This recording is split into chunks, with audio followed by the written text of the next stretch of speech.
To begin chapter 11 in Tractate Ketubot, the main theme in this chapter it's the manner of which a widow collects money for her late husband's estate. Two avenues involved here. One is the collection of her sustenance. Second one is the collection of her Ketubah contract, meaning marriage contract. The two phases in this chapter is one, a situation of disputation between the orphan, especially orphan from a different husbands, such as step children, and they lean over the state, and who has the first right of possession and who has the first right or who impose upon whom the payment for sustenance. The second phase is a situation like nothing left from the estate of the late husband. Good morning. So here we are.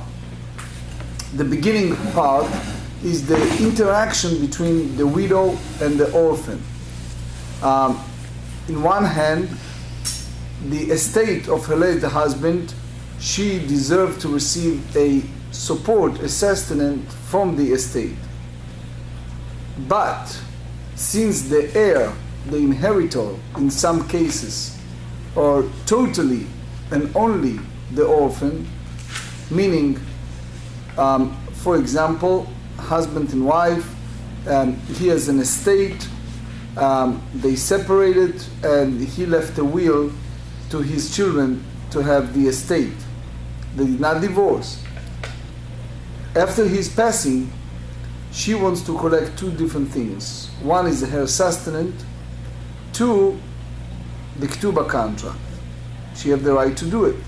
But since the estate is no longer belong to her late husband, but belong to the children, and especially in a case like stepchildren, in one hand we impose on them the payment to her, however, payment meaning for sustenance, the first phase, but on the other hand we impose on her income that goes to them, which means we are now as a bet din taking a big pot and we put the whole income of that estate to that pot.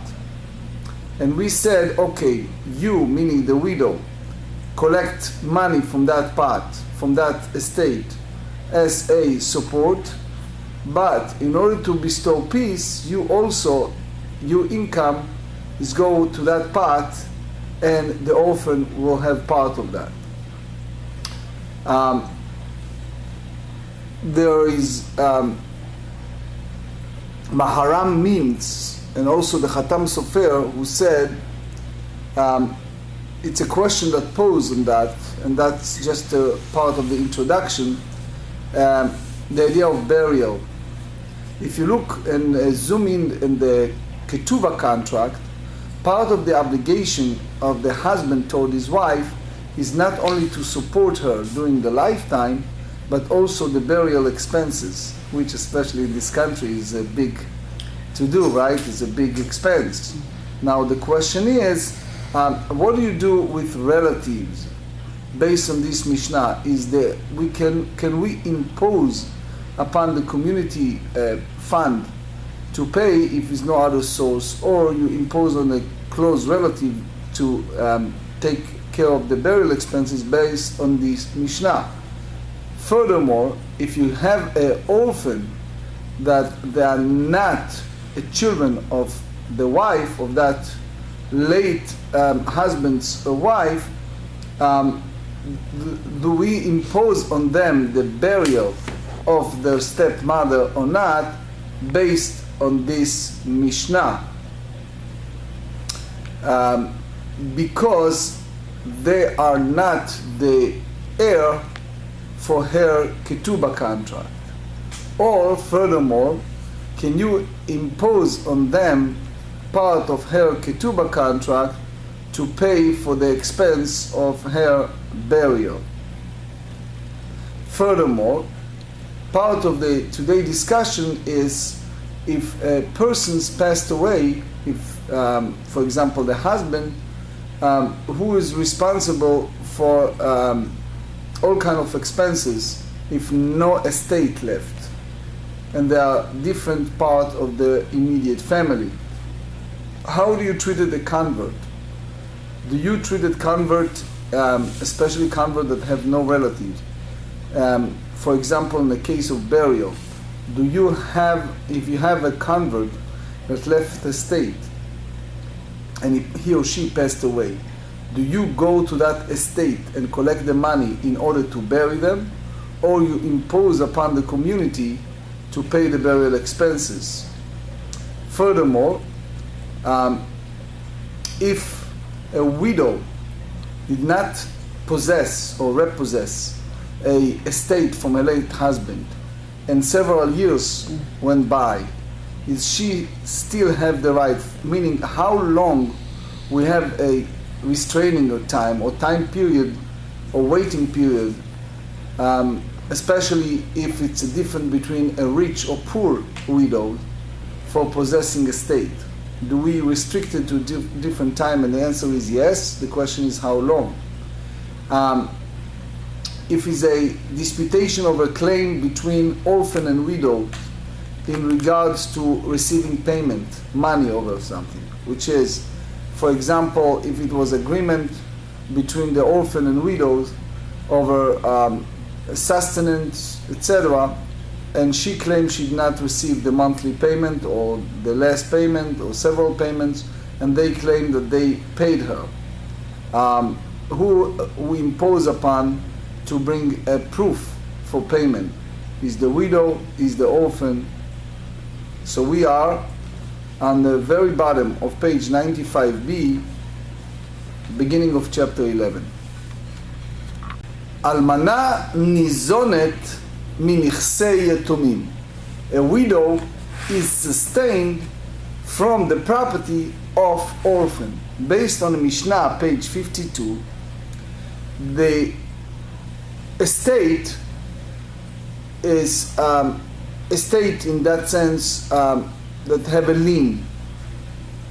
The moment the husband commit himself in a marriage contract, regardless if it is physically written on a contract or not, even it's not written, it's called Tnai Bet Din, which means since the Bet Din impose upon the man upon marriage to be a responsible husband over the key three things which we discussed many times, therefore that applies regardless if it's written in a contract or not.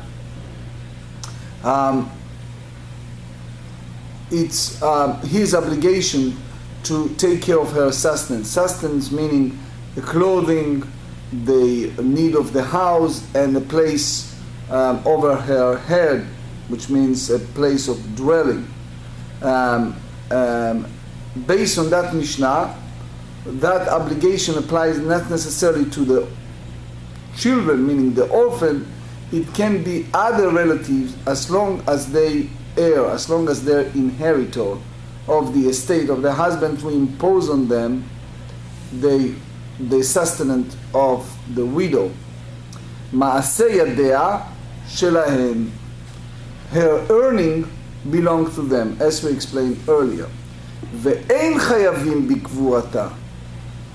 Meaning, even though the husband is responsible of taking care of burial expenses for his wife if she passed during his lifetime, based on what we study on page 46b, the children does not carry that obligation. Meaning,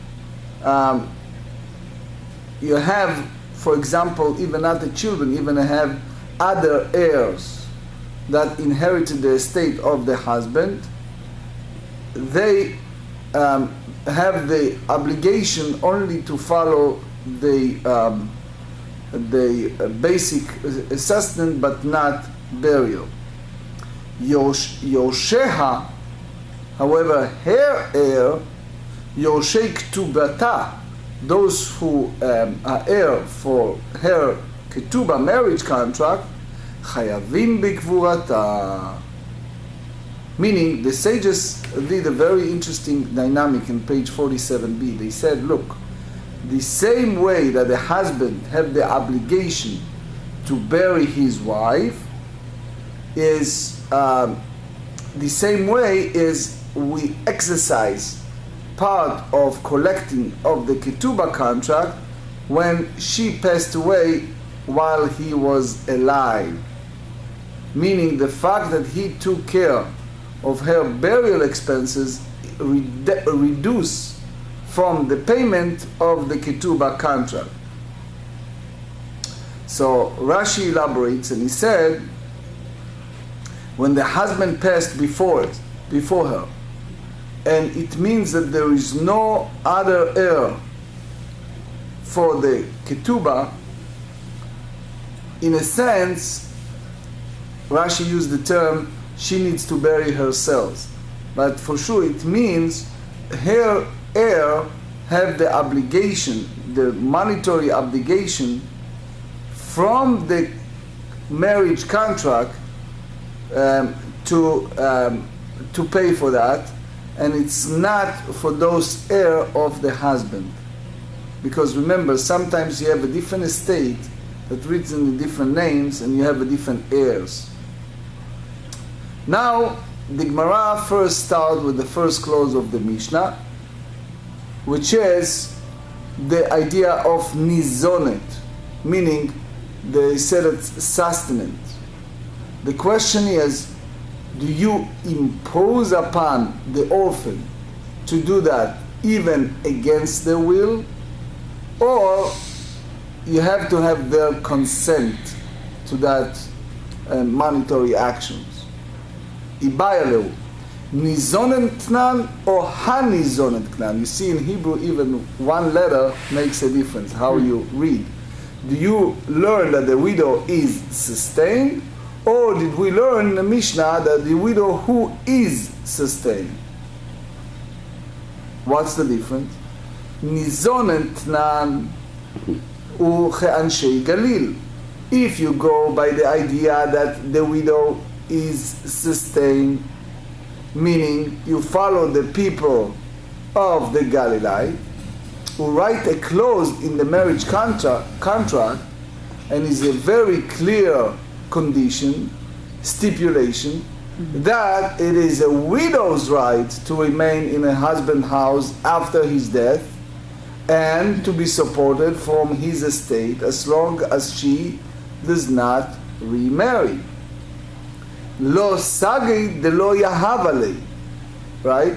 It's impossible for the heirs not to give her sustenance. Or Dilma, or you go by, that time, as you know, the small land of Israel divided. It was the Judea area, it was the Galilee area.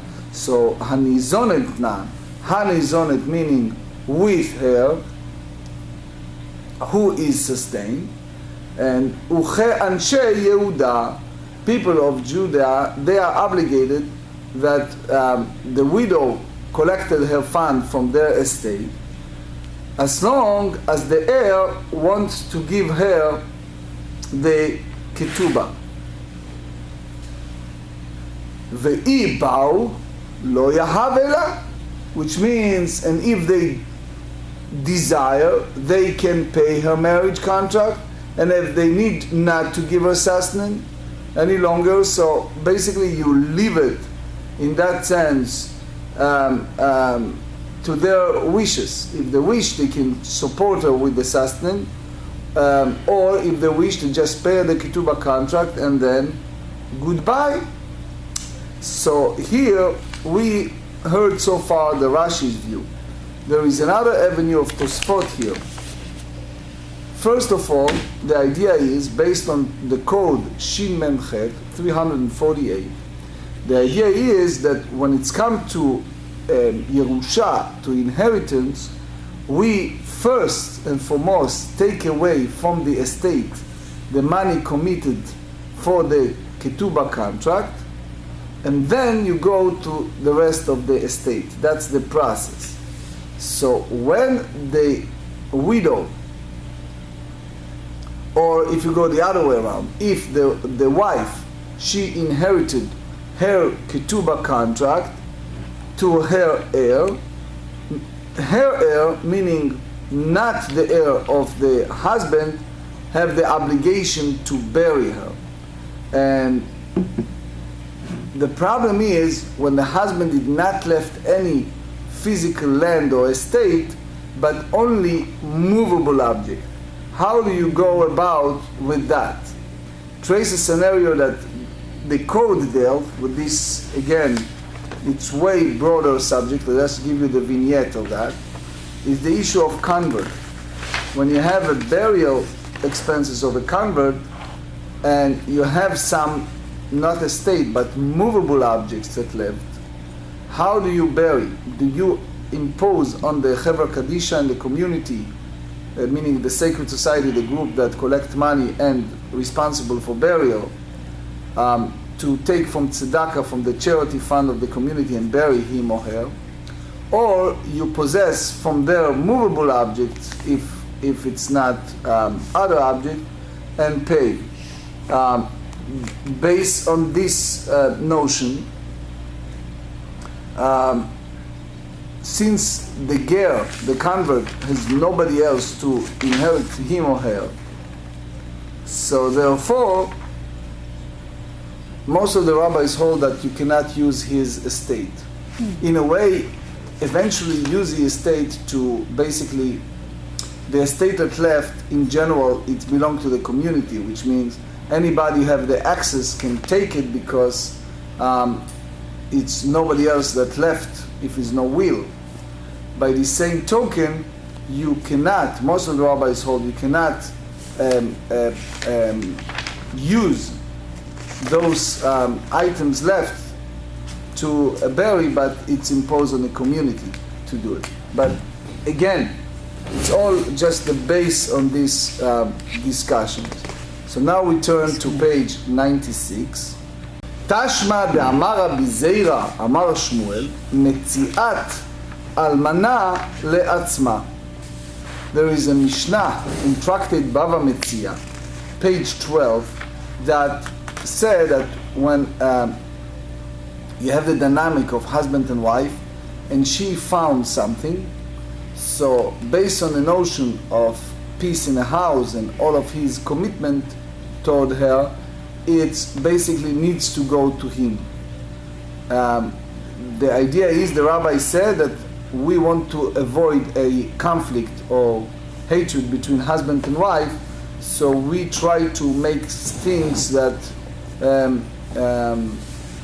make sense. He feels, I'm a breadwinner, I'm working so hard, and she's not really partake of all the life expenses, the children expenses, and all the other things, and what she does is not in commensurate of my labor or my expense. I'm not saying he's right or he's wrong, that's his claim.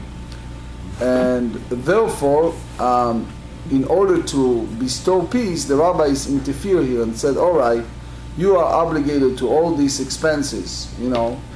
And sometimes he come before us and he said, look, she's a spendthrift, she go from one boutique to another, and she is using the credit card, and she's etc., right? Let's not go there. So we said, by the same token, if she found something, it has to go to him. That's the rabbinic idea. We mentioned that also earlier, if you remember, on Tosfot, page 47. So Shmuel hold here that as much as we want to bestow between wife and husband, when it's come to a lost, meaning if she found an article after the husband passed away, that belongs to her and not to the orphan, right? So they say here, now imagine a scenario, just to understand this notion. Imagine a scenario that the orphan supporting her, and she does total nothing. After her husband passed, she's depressed or whatever it is, she is not doing anything. And one day, she walked in the store or place, she found a lottery ticket on the floor, nobody's taking it, right? She come and it's a huge sum of money, right? So now the orphan come and said, look, we supported her all those years, she is living in our estate, we want something of that. If you look at the halacha, no, it's her. If she was married, it's a different story, but since she is a widow, it's her, right? So they said, I amar bishlama hanizonet tnan. So it means follow the people of Judea. So the orphan are not obligated to support her if they want to pay off her ketubah. Shafir. So you understand that she is not supported by the orphan. So therefore they have no right of her, for example, founding articles. Ela yamart nizonet knan. But if you tell me that you go by the Galilean people, which is the heir cannot stop payment toward her, so now why you tell me that they have no access and no right to her metziah, to her found by the widow? Nehevu kebal. You may take the monetary estate the same as the late husband. And you remember we said that in the regular interaction between husband and wife, we said that it's his. Ma ba'al metziat isha levala. The same way as a husband and wife interaction, we say that as much as he have to support her, if she found something, it's his. You may say here, achaname metziat isha layoshim. So you should say the same thing, that the widow found an article, it belongs to the heir, because they come before us and said, come on, we supported her all the time. Why you don't treat us the same as the husband supported her, right? So what the Shmuel ruling that what the found item belonged to the widow herself, it means that we go by what? By hanizonet, not nizonet. You see, with the hay makes a huge difference. Sometimes can be millions of dollars, just one letter. Anyway, so the Gemara rejected that and said, Le'olam ei malach. Actually, I will say to you, nizonet knan. A widow is sustained. That's the way we learn. And therefore the heir are obligated to support her, to support the widow's sustenance. But her founding not belongs to them for the following reason. Ta'ama mai amu rabanan metziat isha levala. The reason why the sages said that the article found by their wife belonged to a husband, de lo teheve la eiva, that we want to avoid hatred or conflict, animosity between husband and wife. Because as we said earlier, he feels that he is the one who's supporting her all the time, and if she brings some income or something, he should be in charge and have it. So why do we care if is there an animosity between the heir and the widow? They have against their will, regardless if they like it or not, to support her. As long as they follow the halacha, Jewish law, and they commit themselves to halacha, we impose on them to pay all of her expenses. So who cares if they don't like her, if there's animosity between the heir and her, as long as they pay her. Based on this, there is a contemporary response for several rabbis in regard to founding articles. Imagine a situation, you go to a bar mitzvah or wedding, and just as an example, there are bottles of drink on your table, right? And all of a sudden, you open the bottle, and sometimes within the bottle, sometimes with the, what is called, the cock, the quick, right? Oh, okay. You rip up inside, and it's a big winning, right? Is something there. Whom that part belongs to? Do you tell me that that belongs to you? Is that belong to the owner of that simcha, meaning the family that make that event? Or is that belong to the owner of the wedding hall?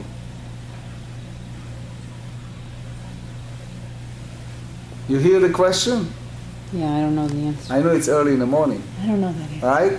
So when you go to those occasions in general, if they don't say clearly that you can take home certain things, flowers, bottles, whatever it is, you're not supposed to take home. Right. Sometimes, for example, in religious families, you have bencher, you have all kind of gifts that they leave you from the wedding or from the bar mitzvah, right? That it's clearly for you, pictures you can take home. But, for example, bottles or winning bottles, it's not so simple. The notion of most of the rabbis is it's yours, but it's not so simple based on this discussion. Now, the next question is, since you have a sensitive interdynamic between the heir and the widow, especially if the heir are not her own children, and you know how it works, unfortunately, in many cases, when it's someone passed away with no money, it's usually peace. The more money, many times, the more conflict. And all of a sudden, if it was a good dynamics when the person was alive, now all of a sudden is a big conflict, animosity between the children from different wives and the widow, and the story goes on and on and on. אמר רבי יוסי בר חנינא, כל מלאכות שהאישה עושה לבעלה, אלמנה עושה ליורשים. They said, all right, based off what we study on page 59b, certain obligation wife have to her husband.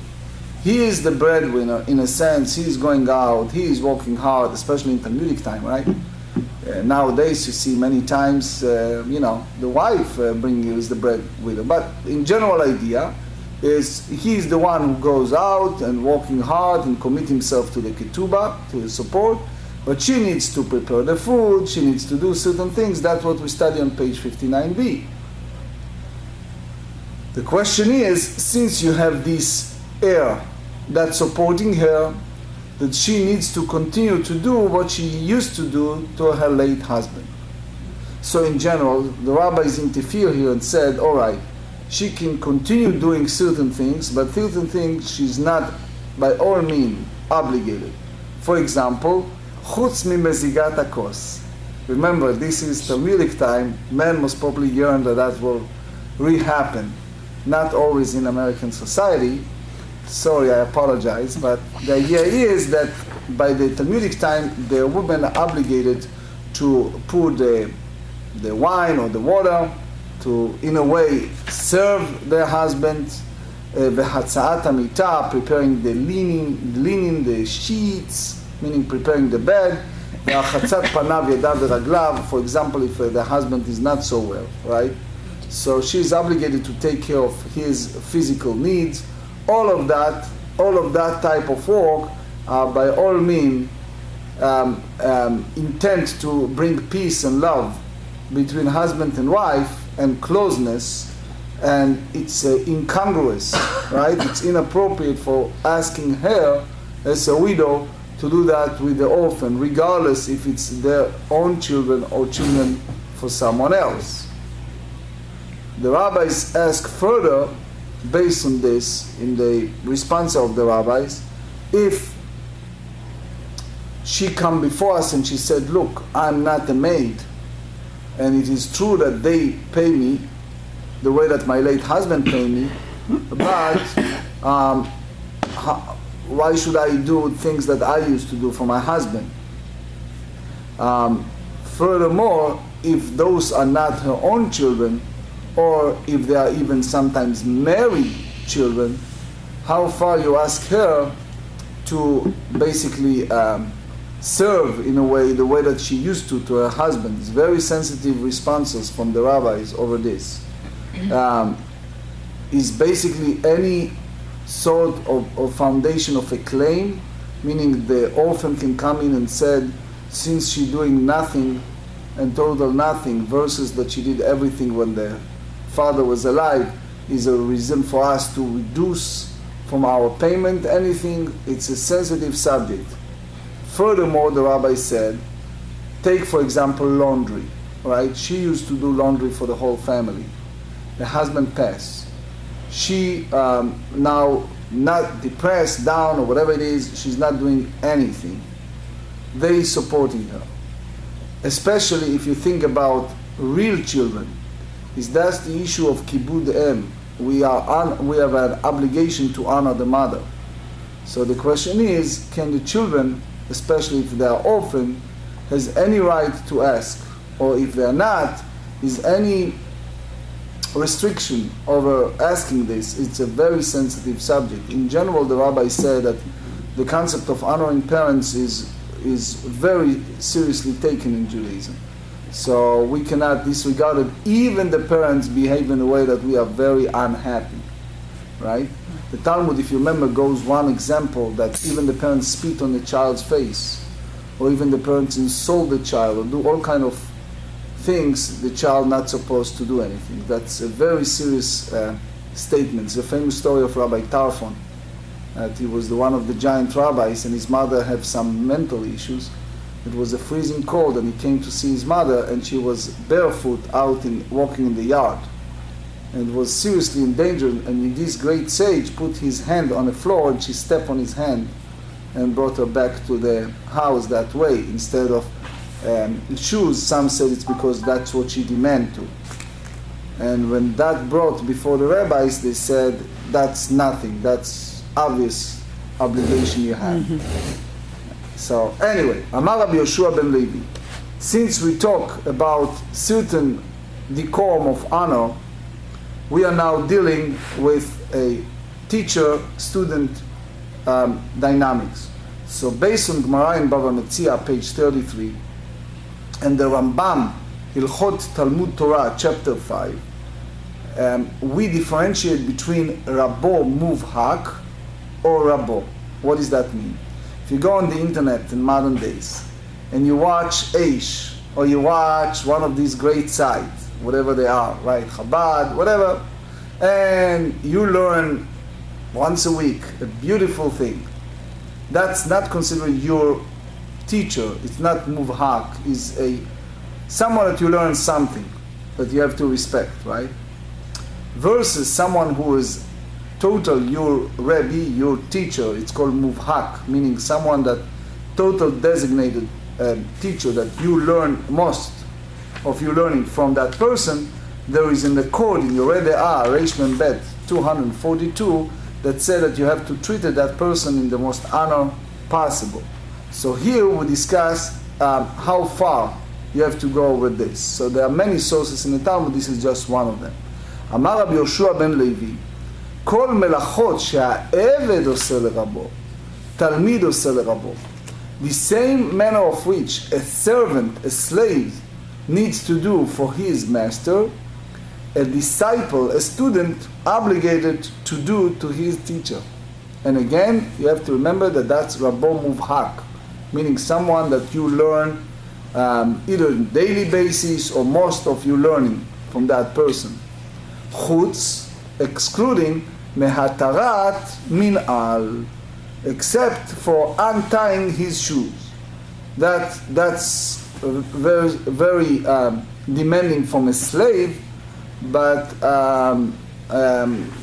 people, especially in those days, can interpret it that that's a Canaanite slave, and they said this guy cannot marry us, etc., etc. They treated the way that Gemara in Kiddushin 22 said that was one of the signal to differentiate between Canaanite slave and others. So Rabbah now limited his ruling. אמר רבא, לא אמרן אלא במקום שאין מכירין אותו. The idea of not do that is in a place that people do not know who is he. אבל במקום שמכירים אותו, but in a place that people know that it's nothing to do with Canaanite slave, it's just student and a teacher, leit lan ba, which means he is even obligated to tie or untie, if needed, his Rebbe's shoes.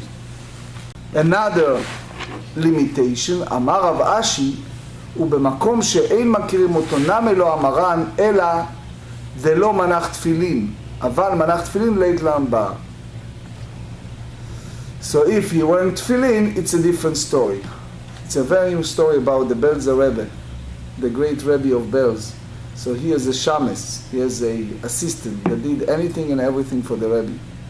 So one of the things, especially when the Rebbe gets old, he used to take off and put on his tefillin. The Rebbe was hardly moved, so he did it for him. So one time he was crying out. He said, what's going to happen to me when you're gone? And the Rebbe looked at him and says, what you're doing here now, you will do there the same, I promise you. Anyway, the famous story of Chatam Sofer, he was a student of Rabbi Natan Adler, great famous sage. The story goes, when he did shimush, which means part of, when you go to medical school, you have a year of residency. In rabbinical school, you have to do many years of residency of a Rebbe before you go out and become your own Rebbe. So the great Chatam Sofer, which was one of the luminary leader in the past generation, the story goes that he served his teacher, Rabbi Natan Adler, by all meaning anything and everything. Meaning he served him anything you need and more. And Chatam Sofer, you talk about super giant scholar, you know? Anyway, אמר רבי חייא בר אבא, אמר רבי יוחנן, כל המונע תלמידו מלשמשו, כאילו מונע ממנו חסד.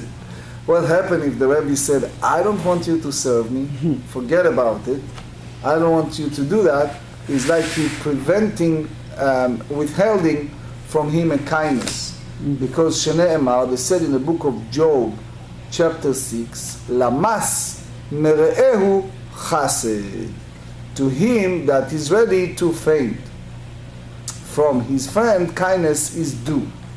So we derive from that the obligation and the idea that the person should, the Rosh and Rambam said, don't halt ki'ilu.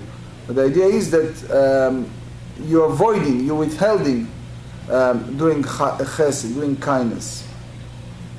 If you remember, Mishna in Tractate Avot, chapter 6, Mishnah 5, said that there are 48 ways to acquire Torah.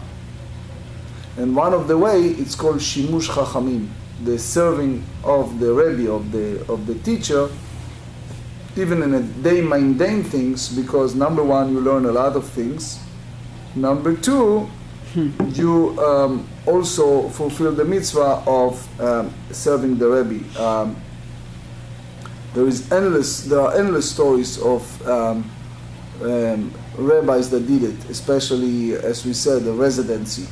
Rabbis' ordination, at least in the place that I came from Israel, that's an absolute obligation, which means you can study all your life in yeshiva and you can have ordination, but you cannot go out with a good conscience if you don't serve several years someone. So always the question they ask you is not, in Israel at least, is who ordained you, or how you ordained, but whom you served for a couple of years before you went out and being a rabbi of community. רב נחמן בר יצחק אומר, אף פורק ממנו יראת שמיים, שנאמר ויראת שקי תעזוב.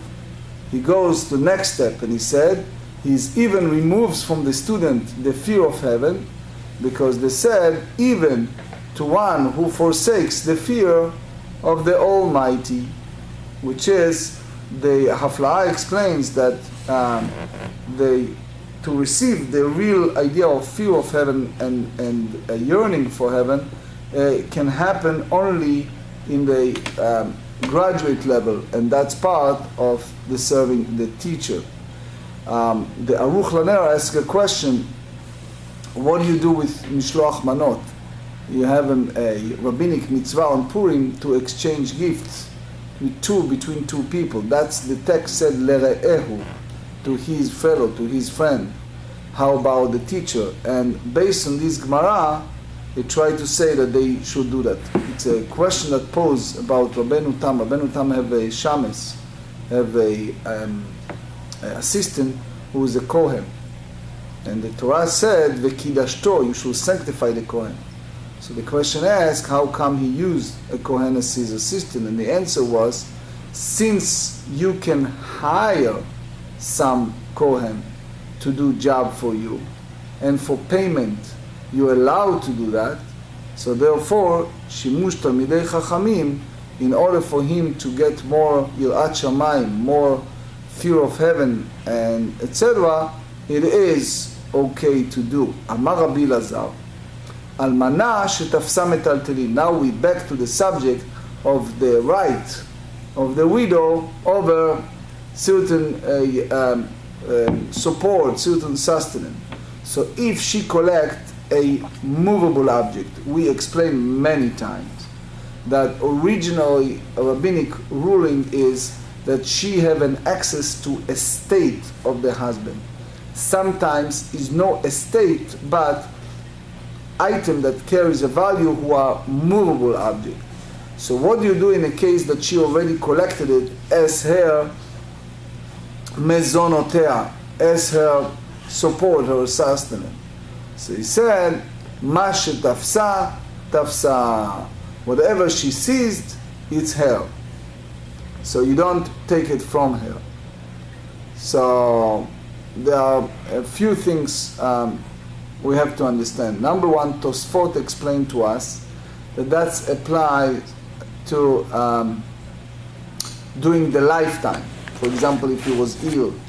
The Pnei Yoshua and others elaborate that the idea that she collected, you don't take it from her, it's not only the metaltelim, meaning a movable object, but even she did not collect them, but she wants to, she go to the Bet Din and she sue and she wants to collect movable object, you let her do it based on the code Choshen Mishpat 107. Now, Tanya Nameache, Almana shetafsa metaltelin bim zonotea, ma shetafsa tafsa. So Tosfot said, as far as the Ketubah contract, she can collect, but mezonot, the sustenance, it's a different story. Why? Because here is the school of thought. You have to differentiate between a food or basic sustenance versus business. Meaning sometimes you have a estate that you want to have an access in order to buy, sell, make a profit margin, and make a business. Versus something that you need for basic sustenance. So as far as the Ketubah contract, is one school of thought that said that you can go around and challenge certain things because it may turn that it's just for the business purposes. But when it's come to a basic sustenance, this is something, especially if it's a situation, sensitive situation, even it's a movable object, you cannot pull it from her. You have to leave her alone. Masha tafsa, tafsa. Whatever she sees, she seized. So here is a story that happened. V'chen ki ata Rav Dimi amar. There's many stories about Rav Dimi who traveled from Eretz Israel to Babylon. So he said, Ma'aseh bechalato shel Rabbi Shabtai, shetafsa diskia mele'a ma'ot. This is the daughter-in-law of Rabbi Shabtai, that she, when she lost her husband, she collected a big bag, you know, those diskia, it's like those huge purse that carries, designated to carry heavy coin, mele'a ma'ot, that expensive old coins, for her sustenance, ve'lo haya koach b'yad chachamim le'otzi miyada. the sages do not have a proof to force to take it from her, to enforce to take it from her. They have to leave her alone, as we said earlier. Amar Ravina velo amaran, all these rulings that you do not collect a movable object from the widow, ela limzonei, as we said, only for her basic sustenance. Aval liktuba, but if this is a money to collect for in exchange for a marriage contract, remember, marriage contract, she have that contract, and it's some type of security money. It's a money that's staying there for her, but in our simple modern days language is a money for business. Whatever she decides to do, right? It's her business. So therefore, mapkinan mina, if it's a movable object, so you take it. As we said earlier, that's not the final halacha. The final halacha in a code, Choshen Mishpat 107, rules that you can even let her access movable object. Matkif lamar baravashi, Mishna liktuba de mimekarkei velo mimetaltelei. What's the reason that you differentiate between marriage contract and other estate? Why you said that Ketubah you can negotiate and can take from her versus others? Why you said that when you have a collection of Ketubah, she needs to go by solely estate, but not from movable object that left from her late husband? Mezonot name mimekarkei velo mimetaltelei. You should go by the idea that her basic sustenance support should go solely from the physical immovable estate, but not from movable items. Why, if she went ahead and collected movable item, you do not take it from her? Ella, you have to say that since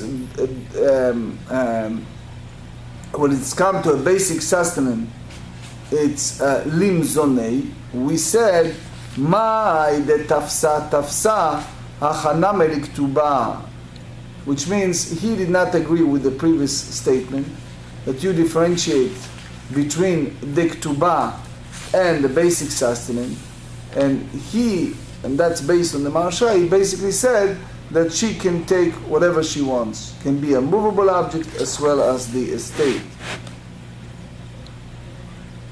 Now, if you remember on page 84 we have a discussion. If she went ahead and she forcefully took a movable object, if that's something that you leave her alone or you can take it from her. And that's a big discussion over there. So if you try to juxtapose, there are some questions may raise, but again, it's above the scope of this discussion. אמר יצחק בר נפתלי לרבינה, הכי אמרים המשמי דרב עקבתך. We basically hold the same as Rabbi said, that when she collects a movable object, it's good only for a basic sustenance, but not for her ketubah. Based on this Gemara, there is a book called Shvut Yaakov. You ask a question: if Reuven lend money to Shimon, and he goes after him and he said, I lend you money, what's going on? And the guy every time have a different excuse and not return the money. Time passed by and he turned around, this guy Shimon, and he started claiming that he's not owing this money, he's owing part of the money. Every time he have a different story, and Reuven really gets sick and tired of him. So what Reuven did, in those years they have a big market. So he sent one of his assistants, his servant, to go and purchase by Shimon's store a lot of materials. And the guy went there and he purchased all the materials and he brought it to Reuven. And then Shimon said, wait a second. He contacted him and he said, I never get paid for all of that. And Reuven said, wait a second, you owe me money. So that was in exchange of what you owe me. So the question is, how do you treat it? There is a concept in Gemara that's called Shavi Inish Din Nafshi. Sometimes person do not wait for the court, he makes his own ruling, right? If that applies to a debt collector, and how far you go with that debt collection, especially if it's in the case that Shimon claimed that what he took from him exceeded the money that he owed him. And especially if he returned those items, it will not compensate the loss. So this is again interdynamics that the Shvut Yaakov discussed. One, if a person has the right to do it. Two, if he repossessed something it exceeded more than the debt, how far it is. And a third question is a general question of interest, because what happened is it was time in between that Reuven said that by not having the money I lost, and Shimon said what you took, it's not only outrageous, it's overpayment, etc. Based on this Gemara. אמר רבי יוחנן בשמי דרבי יוסי בן זמרה, אלמנה ששהתה 2 ו3 שנים ולא תבעה מזונות, איבדה מזונות. They said we have to put a time restriction over payment. It almost like some of the banks. You know, some banks are nice, but many banks are vicious. They have a rules that if you don't come and they charge you for have a account, if you don't come and collect them, account is not active X amount of years, they close the account. And some banks start collecting you outrageous fees, and eventually they liquidate the money that's left in that small accounts. It happens. So basically the question is, how far is the restriction of time for her to collect her payment, her sustenance? So based on that is a heavy responsa among several rabbis if Reuven lent money to Shimon and then Reuven just gave up on him. He's not planning to pay. So he just said, I'm sick and tired, forget it. I don't want to talk to you, I don't want to speak about this, forget it. Boom, one day Shimon win a lottery and now he's extremely rich. His Reuven has the right to come back and said, give me back my money, you lent from me or not. Anyway, Hashta shtayim ibda shalosh mibaya. Why you differentiate? If you say that even it's 2 years pass, so why you need to speak about 3? Lokashia kan ba'aniya kan ba'ashira. You have to differentiate between poor widow and rich widow. When you have a poor widow, she is desperate for fun. So there, if it's 2 years pass and she didn't apply to possess that money, I understand that she forgave that money. Versus a rich, that she has enough money, she doesn't need that money, so being quiet, we allow that up to a 3 years period. Another avenue, iname, can be putza, can be tsnu'ah. You have to differentiate between one who is unabashed woman to one who is modest. What does that mean? The one who is unabashed, meaning the one she doesn't care to come before the rabbinic court, screaming, asking for money, right, pharaoh claims, etc., etc., versus someone who is very modest and embarrassed to go. So therefore, we go for 3 years for someone who is embarrassed to go before the court. It was Mahari Bruna, one of the great sages that have a responsa of a woman that sues some man for calling her names in public. And basically, it is a basic for claim and how. Based on this discussion. אמר רבא לא אמרן אלא למפרע, אבל להבא יש לה. So he said all of this discussion applies solely for money that owed to her in a retroactive act, which means money from the past dues, right? But onward, once she demands sustenance, she has the right to receive it from the heir. So the Hafla'ah said that Mechila, that forgiveness applies only to the retroactive act, and the book called Ayelet HaShachar said that based on this, it's also for the future as well. There is a big debate between two giant rabbis in the past generation. One is called the Tumim, and the other one is called Netivot HaMishpat, Netivot. That how do you interpret it? A person who play akuyas, which means a person who would not say anything. Is that an obligation or not? Is that indirect obligation? Shtika kehoda'a dami. For example, imagine that you see a boy out do all kind of bad things, and you see a person who is a great teacher, and you said to him, look at this boy, you know, he is doing nothing, can you teach him, etc., etc. And does that mean the person went ahead and started teaching him and sending an invoice? If is that an obligatory or not, based on this discussion? Anyway, the idea of a person play akuyas sometimes is interpretation as the commitment. By Rabbi Yochanan, Yetomim omrim natanu. You see, at the board meeting you ask people to raise their hand, right? Yetomim omrim natanu. והיא אומרת לא נטלתי, על מי להביא ראיה? Here you have a very painful disputation, a sustenance over support. It's not over payment of Ketubah, because by the Ketubah, by the marriage contract, she always the winner, the widow. Here we talk about regular sustenance payment. For example, if they have to pay basic sustenance, she claimed that she did not receive from them. For example, last month payment. They claim that they pay her.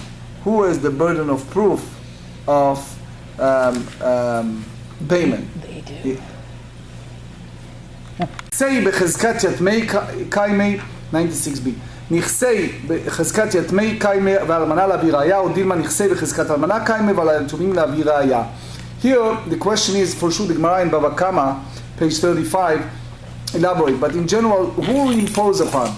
Is the, Rashi explained, the widow have the obligation to bring witnesses that is no payment involved with this?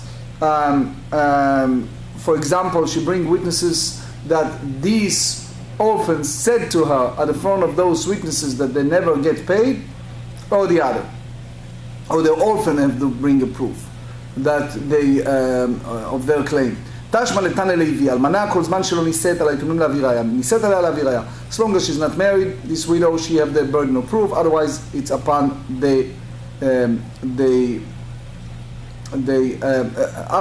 as long as she's not married, upon the orphans is the proof of burden, the burden of proof. And if she get married, she needs to bring a proof that she never received anything. אמר רב שימי ברש"י כתנאי, מוכרת וכותבת, אלו למזונות מכרתי ואלו לכתובה מכרתי ברבי יהודה. רבי יוסי אומר מוכרת וכותבת סתם, וכן כוחה יפה. I wish to have more time. מה אליו בהקמפלגי?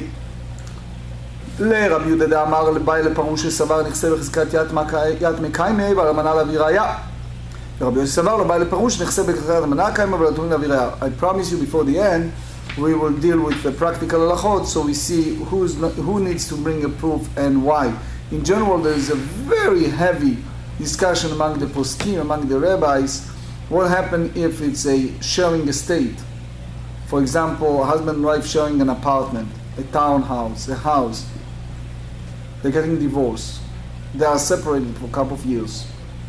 And during those years, she collected funds from that house, for example, or apartment, to pay rent elsewhere. And now she demands alimony and child support, and she demands either not to sell, or if sell, to get a half of that apartment. He claimed that he purchased the apartment out of his net money, or vice versa. She said that she brought the apartment as her dowry, and therefore she had more right to that. He claimed that he improved the apartment, they lived together, they agreed before they got married that the apartment knows both names, and therefore he agreed for her to collect the rent as long as they are married, but now they divorced, and he wants to sell it and split it. So you see that it's a lot of consequences. It's a famous story about the Chatam Sofer, the chief rabbi of Romania, or Bucharest, approached him with that question. They have Rosh HaKahal, the head of the community, who was in charge for all the funds. So after he retired from that, it was several questions over mismanagement and things like that.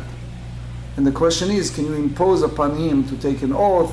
How far you go? He derived from this sugiyot a lot of proof to the whole idea of who you impose upon. May you say that all the estates belong to go by the widow, and then the orphans need to bring a proof. Rabbi Yehuda only bring some type of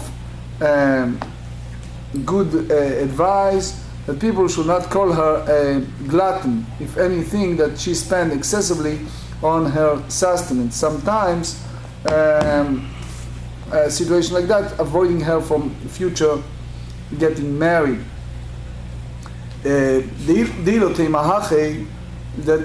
if you're not going that way, רבי יוחנן תפשוט למתנית מוכרת למזונות שלא בדין וכותבת אלו מזונות מכרתי אלא מתנית לכמשמן מינה יצא טובה כמשמן אחרי מה יצא טובה כמשמן. I'm just running and then later we do practical הלכות.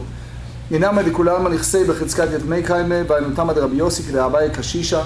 אמר רבי הקשישה משל דרבי יוסי למה הדבר דומה לשכין נראה שאמר תנו 200 זוז לפנוני בעל חובי. As a person is about to die and he says I owe someone so and so, give him 200 zuz and payment for the debt I owe him. So he's give the creditor the advantage of being able to collect his debt from lien properties that were sold to the third party. So they said, Ratza b'chovo notlan. If he desire, he take the money as a debt. Collect Ratza b'matana notlan, he take it as a gift. 7. In matana notlan lo kach yafe kocho. If you take it as a gift, he's part of the creditor. He's not improved, enhanced in this matter. So now we're going to several practical halachot. Many practical halachot are derivative from this learning. I'm using the translation of the Koren Gemarot. It gives a beautiful translation of both the Rambam and the Code. First one is the question about the widow collecting fund for her basic sustenance.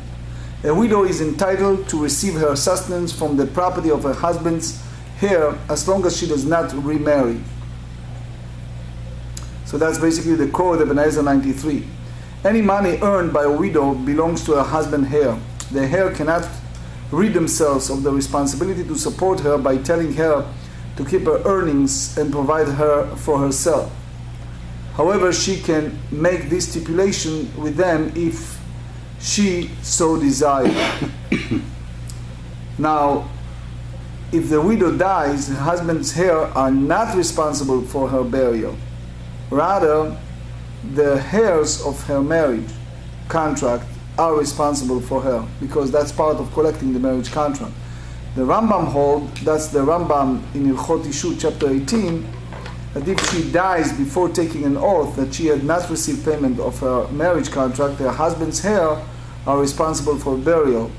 But the Ravid, the Tur, the Tosfot did not accept this ruling. If she found any article, meaning the widow found an article, he has legally heirs, and the heir, meaning the inheritors, have no rights to it. We talk about a relationship between student and teachers. That's very important. Rambam, Ilchot Talmud Torah, chapter 5, and the Code Yeredea 242. All of the tasks that a regular servant or slave performs for his master, a student, meaning a disciple of Rav Muvhak, someone who is total his Rebbe, performed for his teacher. However, if they are in a place where the student is not recognized, then it's a issue. In general, there is a shlah and others that are dealing with tefillin. The student not allowed to take off his tefillin in the front of his Rebbe, but can put it on, but not take it off. The other way around is also Rambam in Talmud Torah chapter 5. Whoever prevents his students from serving him, withholds from him opportunity to perform kindness, and cause his fear of heaven to decline. This derivative is followed the Rabbi Yochanan and Rabbi Nachman Bar Yitzchak in our sugya. What happens if a widow seized a movable property? So it's a big discussion. In short, the code in Even Ezer 93 said that you leave her alone, and for sure we differentiate between Ketubah and other properties. The time frame meaning how long the widow can demand for her right. The framework is that a poor widow who waited for 2 years without demanding sustenance, or a rich widow who waited for 3 years, has fortified her right to receive sustenance from those years. If she waited even 1 day less than that period, she did not forfeit her rights. In addition, if she held a security for a payment for her sustenance in her possession, or if she borrowed money for her support, she did not waive her rights. According to the Vilna Gaon, the Rambam had a different version of this text, in which the distinction made between a rich and poor widow appeared after the distinction between the unabashed and the modest widow, as we discussed in the sugya. Based on this principle used to deciding the halacha, he ruled that that's apply only to women who's both poor and unabashed, and therefore they loses of her 2 years sustenance. So in short, there is a time frame how far she can go and collect. We ask a question about who have the burden of proof if is a claim for payment that was not made, is the widow or the orphans. So the halacha is the Rambam, Ilchot Ishut, chapter 18. If a widow demands sustenance from her husband's heir, claiming that they never provided with her anything, and they claim that they already gave her what she is supposed to receive until she remarries, it is incumbent upon the heirs to provide proof that they provided her sustenance. Alternatively, she can take an oath of that claim, and then she can. The oath is basically saying that she never received sustenance, that they have given her or what is her, and thereby exempt themselves from either having to pay and vice versa. So it's all depend upon how you frame it. But in short, we said that we have the sages advised that the widow to specify that she sells for her sustenance and what she sells as payment of a marriage contract. So this is that the heirs will not complain how gluttonous Ra'avtanit she is to sell so much for sustenance. That's basically derivative from this Gemara. The last halacha, it's about the person who's in a deathbed, shchiv mera. So we take statement like that very seriously, especially we go by the last statement if it's a shchiv mera, if it's not matana mechaim. So this is the code, the Choshen Mishpat 253. If a man on his deathbed said, give 200, for example, dinars to my creditors as befits him, the creditor receives both the money owed to him by the dying man as well as the 200 dinars. If the dying man neither said as befits him nor mentioned that the money was payment for the debt on, the creditor can choose whether to receive this money as a gift or as a payment of the debt. This ruling is based on a combination of the conclusion of the Gemara in Tractate Bava Kama 138b and in conclusion here.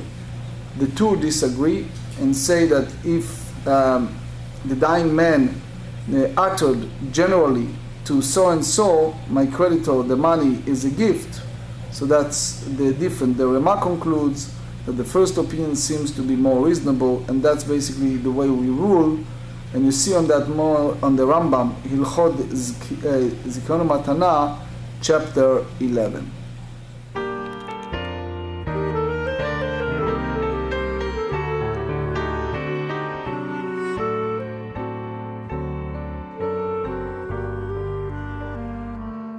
Boyachem leshuloim malachai yeshuloim malachai